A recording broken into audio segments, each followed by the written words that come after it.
En Europa hubo distintos ejercicios de desestabilización a lo largo de que el comunismo también empezaba a presentarse dentro de esos panoramas políticos. Okay. El historiador Eric Hobsbawm nos habla de que en Europa operaron unos grupos que se llamaban los gladios, y estos gladios eran grupos políticos que se dedicaban a desestabilizar.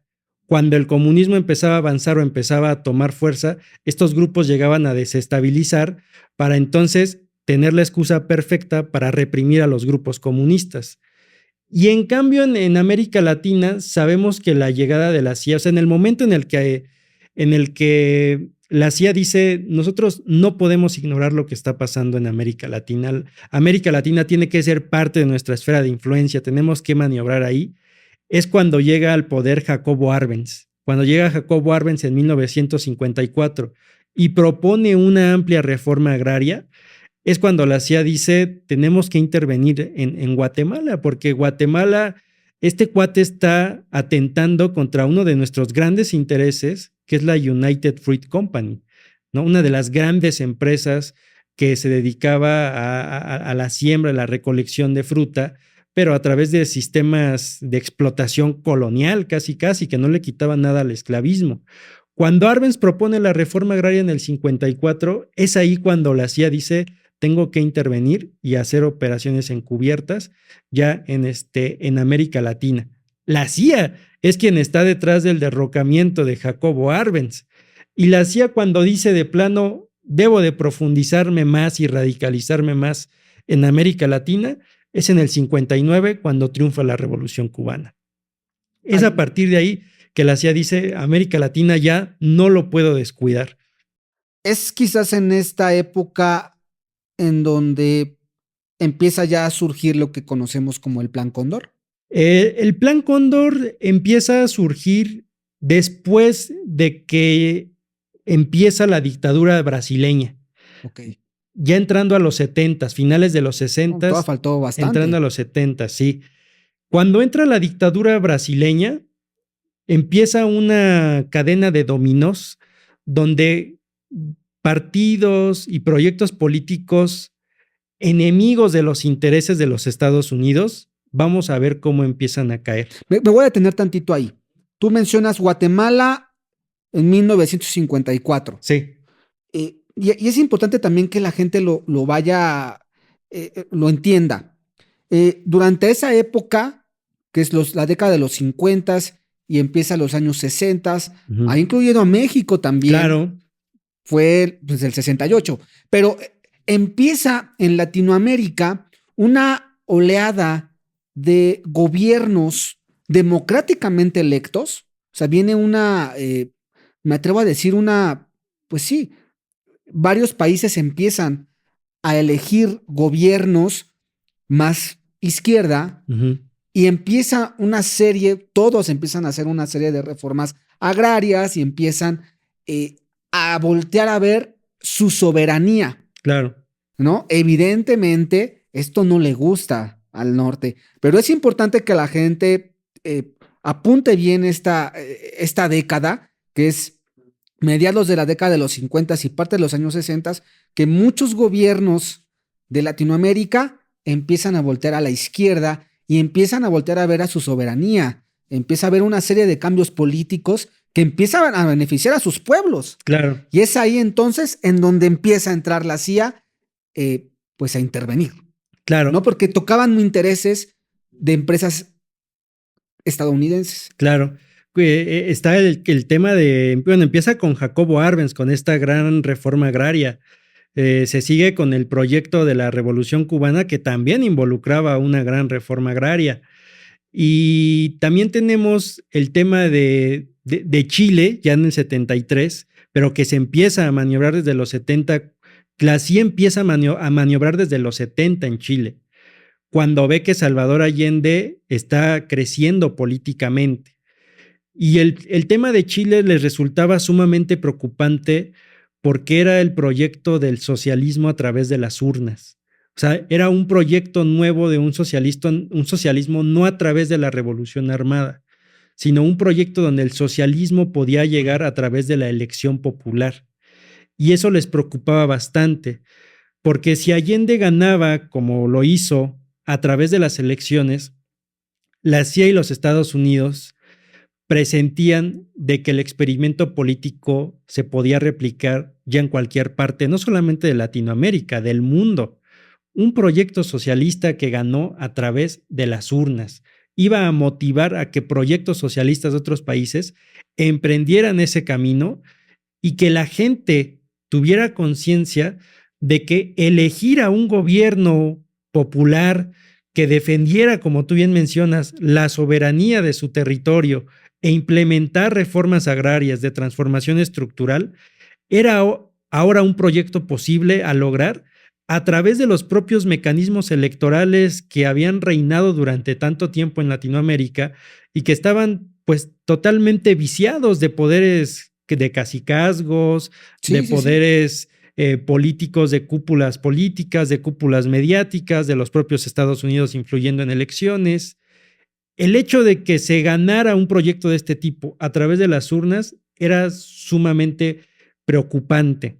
El hecho de que ganaran proyectos de izquierda en las urnas Mm, tiene efectos múltiples, o al menos así habría que entenderlo, porque no nada más te da legitimidad, claro, te da también un respaldo popular muy fuerte, porque no nada más tendrías que lidiar con un gobierno, sino también tendrías que lidiar con la gente, claro, ¿no? Y eso evidentemente es mucho más fuerte, pero también tiene que ver con una cuestión simbólica, totalmente. ¿no? Tú mencionas que la gente iba a entender que sí se puede modificar proyectos de nación a través de las urnas o esta politización, y que además, volteando a ver su soberanía, pues iban a rechazar cualquier proyecto que viniera del extranjero. Entonces, va más allá simplemente de un proyecto político, va incluso hasta una forma de pensamiento,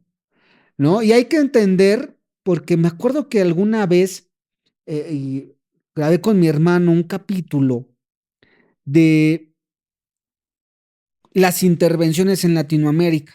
Y lo tengo muy presente ahora que mencionas todo esto, porque gran parte de el derrocamiento de gobiernos legítimos en Latinoamérica en esa época Mm, se dieron de forma muy similar, a claro. través de la desestabilización, a través de financiar ejércitos o grupos paramilitares, pero tú eres el experto.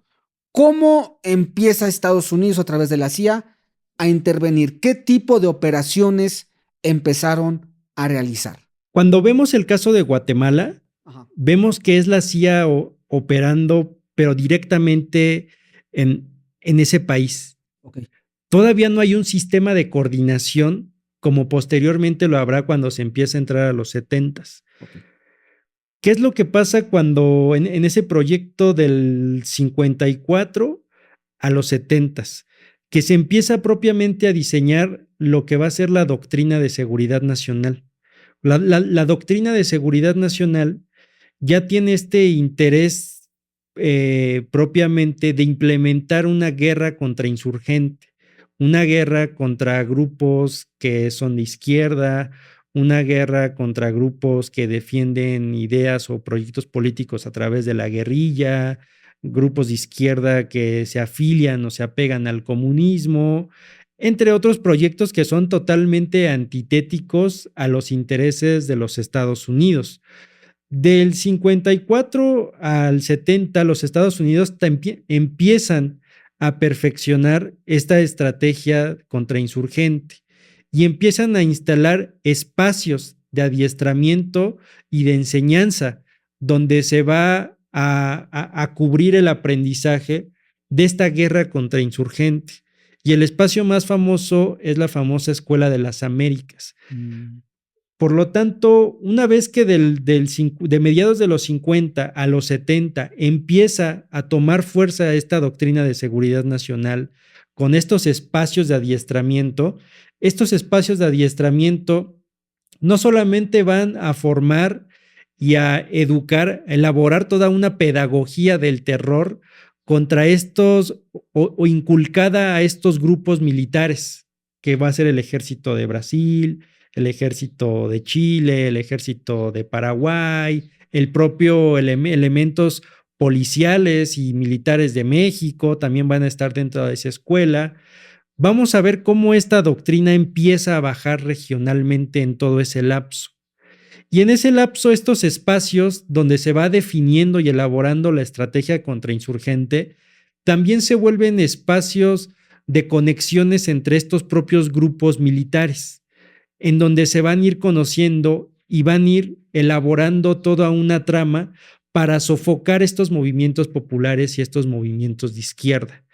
Entonces, la CIA prácticamente lo que hace es enseñar esta pedagogía del terror a los ejércitos latinoamericanos e incluso ayudarles a la formación de grupos paramilitares, como va a ser en el caso de Chile la DINA, o en el caso de México la DFS, en el caso de Brasil el Sistema Nacional de Inteligencia, el SNI, entre otros. Va a adiestrar a estos grupos paramilitares con conocimiento de inteligencia, conocimiento de cómo recopilar información, incluso con adiestramiento sobre lo que ellos llaman en sus archivos experimentos o sistema de interrogatorios experimentales, ¿no? Que no era otra cosa más que tortura. Es tortura, claro. Exactamente. Pero ellos lo ponían muy con todo el pleonasmo, sí, y escondiéndolo de sistema experimental de tortura. Digo, sistema experimental de interrogación, ¿no?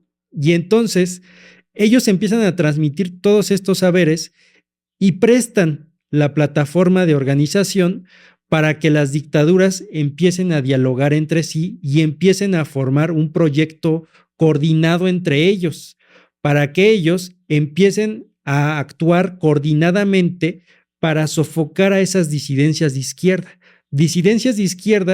que también operaban transnacionalmente, porque los grupos guerrilleros también se movían entre distintos territorios regionales. ¿Y qué es lo que pasa? Que es ahí donde vemos ya propiamente la formación del Plan Cóndor.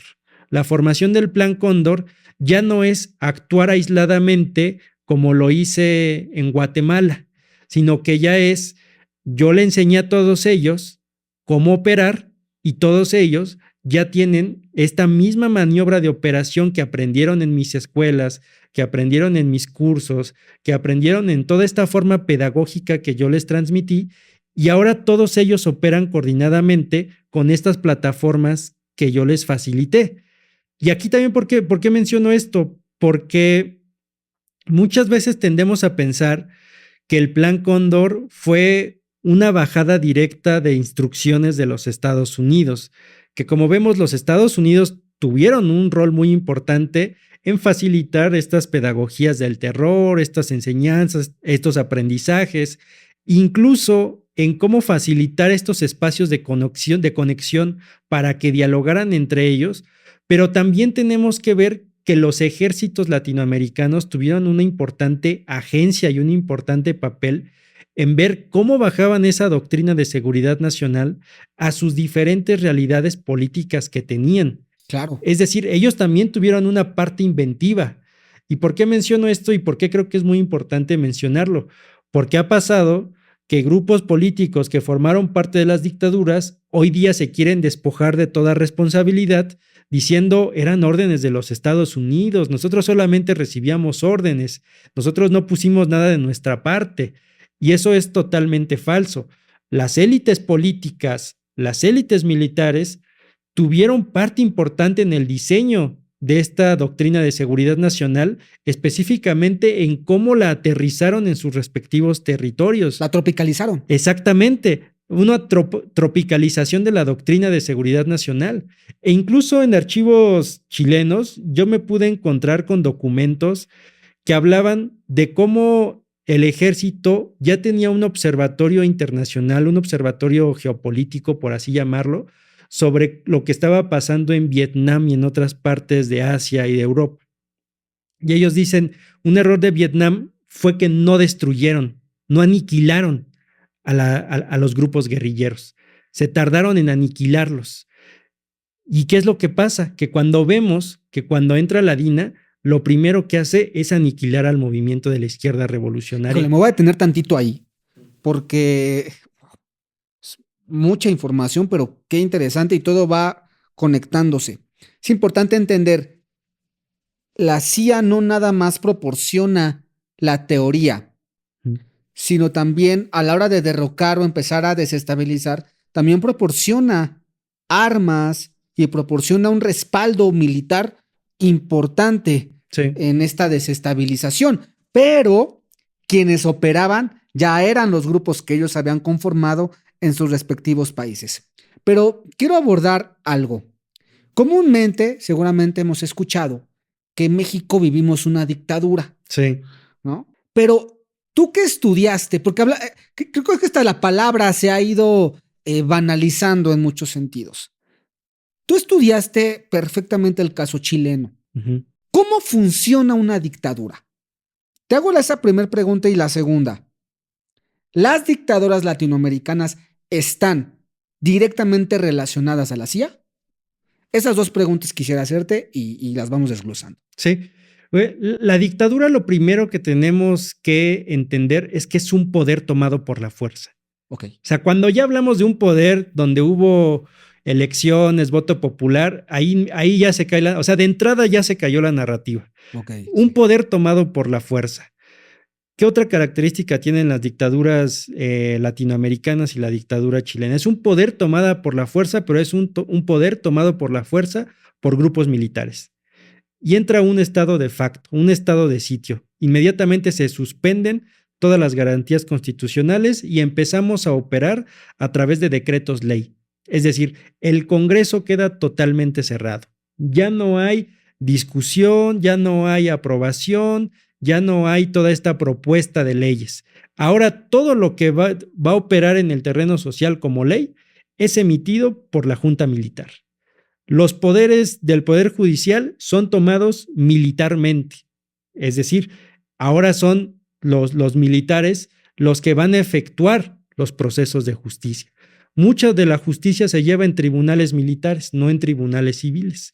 He ahí una de las características de las dictaduras. Por lo tanto, vemos una toma a través de la violencia de todos los poderes y un ejercicio sistemático a través de la represión contra todo tipo de oposición política. En el caso de Chile lo podemos ver muy bien. Chile y la dictadura pasó a aniquilar directamente a la oposición política. Su primer objetivo fue aniquilar a la izquierda revolucionaria, al MIR, pero también aniquilar a los grupos del allendismo. Después ya se pasó con otros grupos opositores. Y no solamente se dedicó a perseguirlos y aniquilarlos en su territorio, incluso vemos cómo los persigue en otros países. Ahí tenemos el asesinato de Orlando Letelier en los Estados Unidos. O sea, mataron a una personalidad política del allendismo en territorio de los Estados Unidos. Ese era el nivel de alcance, el nivel de letalidad y el nivel de radicalidad de estos grupos paramilitares que conformaron a las dictaduras, en este caso de la dictadura chilena. Por lo tanto, vemos el paralelismo y no hay razón para mantener este vocabulario que ahora mencionan mucho, de que vivimos en una dictadura. Nada de lo que acabamos de describir lo podemos ver replicado hoy día. No hay ni un poder tomado por la fuerza, no hay un ejercicio sistemático de la violencia en contra de la oposición política, no hay un control de los medios de comunicación donde se diga quién puede opinar, quién no. Incluso cuando entra la dictadura pinochetista, a los grupos mediáticos o a los grupos de periódicos que se sabía que eran oposición, inmediatamente los cierran. O sea, no hay más. Te cerramos tus instalaciones.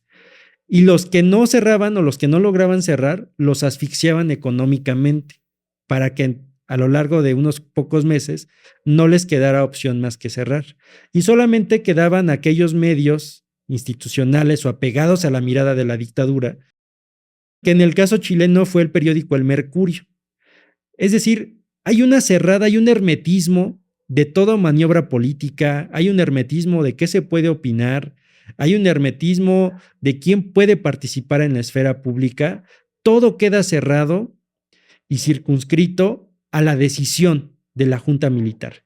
Quien decide la vida privada y quien decide la vida pública es un solo ente, la junta militar.